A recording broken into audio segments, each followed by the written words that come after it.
Hello everyone, welcome back to the channel that is Ayurveda talk. तो आज हम इस वीडियो में बात करेंगे बेसिक इन्फॉर्मेशन रिगार्डिंग बीएमएस। तो बीएमएस होता क्या है, तो यहाँ से ही हम शुरू करेंगे। अगर आप नीट के एस्पायरेंट हो या फिर आपको किसी ने सजेस्ट किया है कि बीएमएस ले लो, या फिर जिनको सच में बीएमएस करना है वो खुद से ही आए होंगे ये वीडियो देखने के लिए, तो ये वीडियो सिर्फ आपके लिए है, क्योंकि आपको इस वीडियो में बेसिक इन्फॉर्मेशन से सभी इन्फॉर्मेशन मिल जाएगी। So stay tuned. तो चलो बिना टाइम वेस्ट किए शुरू करते हैं। तो व्हाट इज बीएमएस? तो बीएमएस जो है bachelor of Ayurvedic medicine and surgery. Time duration इसका है 5.5 ईयर्स, मतलब 4.5 इयर्स एकेडमिक ईयर्स है और 1 ईयर इंटर्नशिप का होता है। उसके बाद में आपका बीएमएस कंप्लीट हो जाएगा। Total 5.5 years. तो 4.5 इयर्स जो है वो आपके लिए डिवाइडेड है, like from the batch 2021 it is divided like 1.5 years, 1.5 years, 1.5 years, ऐसे 3 साल जो है ऐसे डिवाइडेड होता है। और उसके बाद में 1 साल की इंटर्नशिप होती है।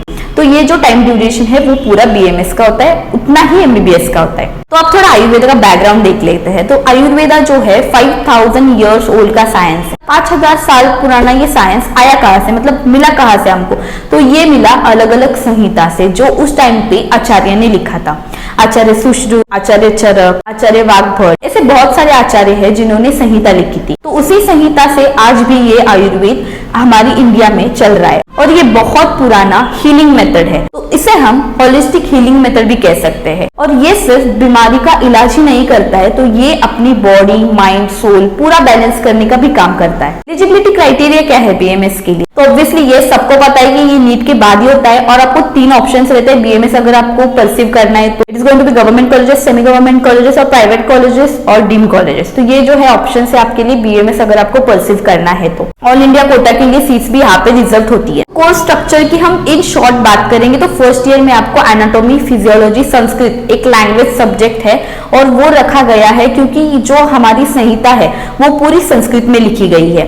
मतलब संस्कृत को, मतलब आपको अगर आप कहेंगे कि मैं आईसीएसई से हूँ या फिर सीबीएसई से हूँ, कॉन्वेंट स्कूल से हूँ, तो मुझे संस्कृत नहीं जमेगा तो बीएमएस मेरे लिए बना ही नहीं, ऐसा बिल्कुल भी नहीं है। क्योंकि खुद मैं कॉन्वेंट स्कूल की स्टूडेंट हूँ और मैंने उसे अडेप्ट कर लिया है। और ऐसा नहीं है कि पूरा संस्कृत में होता है, जो श्लोक होते हैं वह संस्कृत में लिखे गए होते हैं, उसका जो है आपको ट्रांसलेशन आपको जिस भी लैंग्वेज में चाहिए उस लैंग्वेज में आपको मिल जाएगा। तो मैंने मेरे पेपर लिखने का लैंग्वेज जो चूज किया था वो था मराठी। तो मैंने जो बुक्स लिए उसमें ट्रांसलेशन सभी मराठी के थे। तो मेरे सभी फ्रेंड्स है उनको संहिता भी इंग्लिश में मिलती है, हिंदी में मिलती है, और ऐसा कोई भी सब्जेक्ट नहीं है जिसका ट्रांसलेशन आपको अभी नहीं मिलेगा। सब बुक्स ट्रांसलेटेड मिल जाएंगे अभी, चाहे वो हिंदी हो, इंग्लिश हो, मराठी हो, या फिर जो कर्नाटक स्टेट में कन्नड़ वगैरह में वहां पे भी आपको मिल जाते हैं ये ट्रांसलेटेड बुक्स। तो उसका भी कोई प्रॉब्लम नहीं है। तो फर्स्ट ईयर में संस्कृत होता है सिर्फ उसी के लिए कि आपको बेसिक चीजें जो है संस्कृत सब्जेक्ट की वो वहां पे क्लियर की जाती है। हर साल संस्कृत सब्जेक्ट नहीं होता है और ऐसा नहीं है कि संस्कृत में पेपर लिखना पड़ता है। ये जो आपकी मिसअंडरस्टैंडिंग होगी वो दूर कर लो। तो फर्स्ट ईयर में आपको एनाटॉमी होगा, फिजियोलॉजी होगा, अष्टांग हृदय होगा, पदार्थ विज्ञान होगा, संस्कृत होगा और फिर चरक संहिता का पूर्वार्ध, मतलब उसका हाफ पार्ट जो है आपको फर्स्ट ईयर में कवर किया जाएगा। मतलब ऐसा बिल्कुल भी नहीं है कि जो संहिता में लिखा गया है लाइक संधि इतने हैं, अस्थिया इतने हैं, ऐसा बिल्कुल भी नहीं है। आपको भी मसल्स पढ़ने हैं, आपको भी बोन्स पढ़ने हैं, आपको मॉडर्न पूरा पढ़ना है। जो एमबीबीएस के लोग एनाटॉमी पढ़ते हैं वही एनाटॉमी हमको भी यहाँ पे पढ़नी है। लेकिन ट्विस्ट ये कि आपको उसके साथ में आयुर्वेदिक पार्ट जो है वो भी पढ़ना है।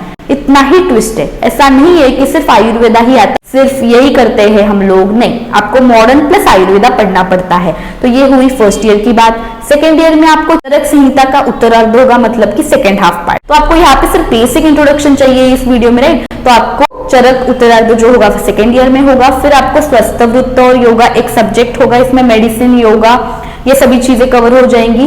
फिर आपको होगा द्रव्य गुण, द्रव्य गुण यानी कि फार्मेकोलॉजी, इसमें सभी ड्रग्स जो है इसकी डिटेल में आपको इन्फॉर्मेशन दी जाएगी।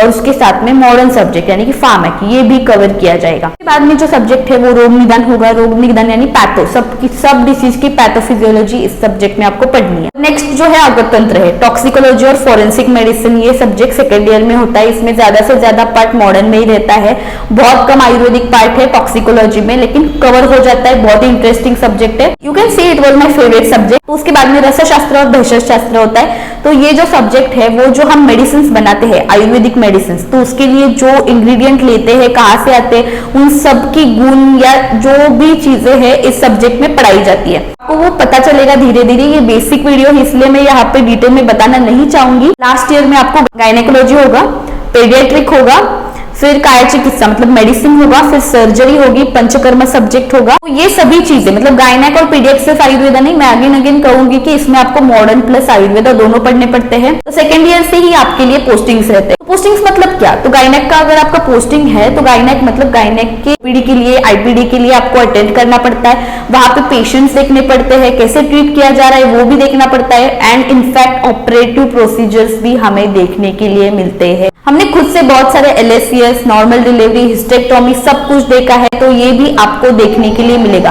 पंचकर्म में सभी कर्म आपको करने पड़ते हैं खुद से, वो सीखना भी एक पार्ट है, प्रैक्टिकल है, उसे ही हम पोस्टिंग कह सकते हैं। देखने में बहुत आसान लगता है, जब हम प्रैक्टिकली करते हैं तो हमें पता चलता है कि क्या क्या मुश्किलें आ सकती है। तो ये सभी सब्जेक्ट जो है 3 साल में कवर हो जाती है।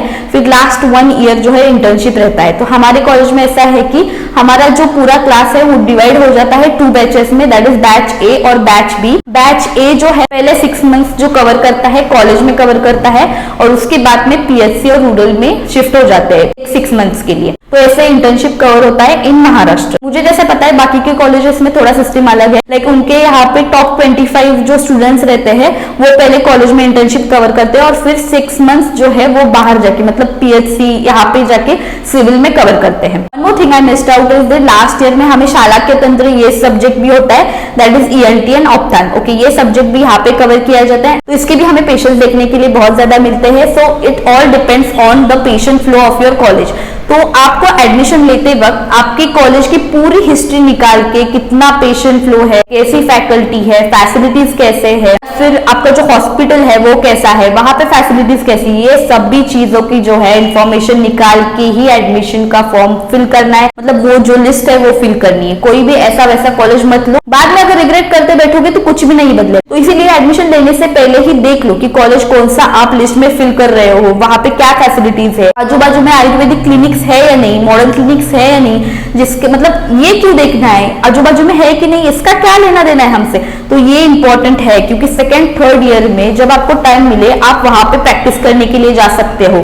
ऐसा नहीं बोल रही हूँ कि आप कमाना चालू करो, आप ऑब्जर्वेशन के लिए जाना वहां पे इंपॉर्टेंट है। लाइक लास्ट ईयर में आपके लिए सब्जेक्ट है गायनेकोलॉजी, आपका शाम का वक्त जो है वो फ्री टाइम में रहता है, तो you can join a hospital जहां पे आप ऑब्जर्वेशन कर सकते हो। सिंपली आप अगर जनरल फिजिशियन के पास भी जाते हो तो बहुत सारे पेशेंट्स को आप देख सकते हो, कि मतलब देखने के बाद जो प्रैक्टिकल नॉलेज आता है वो सिर्फ पढ़ने से नहीं आता है। इसलिए ये चीजें भी आपको ध्यान में रखनी है, आजू बाजू में क्लिनिक्स है या नहीं। और सबसे इंपॉर्टेंट बात, जो सीनियर्स रहते हैं, आप अगर कोई कॉलेज में जाते हो तो वहां के स्टूडेंट्स जो होते हैं उनसे भी पूछ सकते हो कि यहाँ पे कॉलेजेस है या नहीं। तो आप कैसे करते हो, आप जाते हो कहीं पे प्रैक्टिस करने के लिए, आपको खुद से इसमें इन्वॉल्व अभी से होना पड़ेगा, क्योंकि सभी चीजें अपने माता पिता नहीं कर सकते। हमें क्या करना है आगे जाके, हमें क्या चाहिए, ये सब चीजें आपको देखनी है। ओके, अब वेरी शॉर्ट में हम बात करेंगे करियर ऑप्शंस आफ्टर BMS। तो BMS करने के बाद में सबसे पहले जो है आप पोस्ट ग्रेजुएट भी कर सकते हो, स्पेसिफिक सब्जेक्ट में आप अपना PG कर सकते हो। पंचकर्म में PG करना है तो कर सकते हो, काया चिकित्सा, शल्य, शला के जो भी सब्जेक्ट में आपको PG करना है वो कर सकते हो। तो उसका कॉलेज ऑब्वियसली अलग होगा, उसके 3 साल रहते हैं,